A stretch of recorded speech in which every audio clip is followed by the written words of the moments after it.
Hello, my name is Benjamin Yang. I'm an interventional fellow at George Washington University Hospital. And for our project, we did looking for specific RNA transcripts that may be elevated in patients that have coronary artery disease. Our study was designed so that we were able to draw venous blood from patients that came into our cath lab that had no history of coronary artery disease.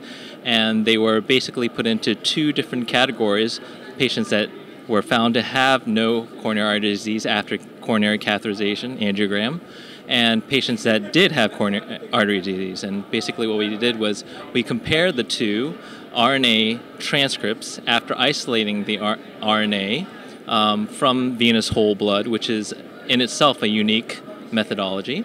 And we were able to actually find some specific differences in these two patient populations. We were able to match them with race, with gender, and age, and we were able to see some significant fold of expression changes in their RNA transcripts. The hope of this is that we actually are able to see something unique enough to make it a diagnostic test, or to improve the diagnosis of coronary artery disease prior to coronary artery catheterization and angiogram. And so if we can find a unique enough RNA transcript that is elevated in coronary artery disease patients, we can develop a test to test this as a blood test in this patient population that have an increased cardiac risk factors.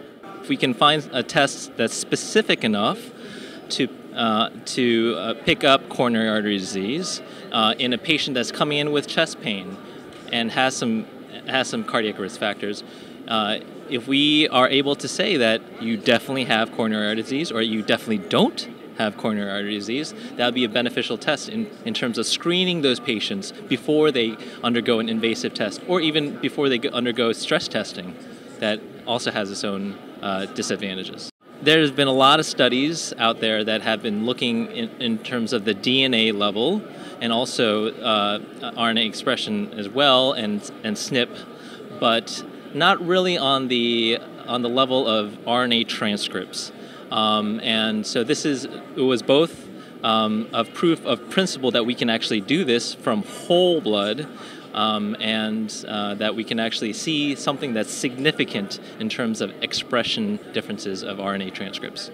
We've had data leading up to now that actually do have some uniqueness to it in terms of the greater than 70% stenosis patients actually had a different RNA transcript profile than the other population. So yes, without saying the specifics of it, yeah, we were able to see a difference.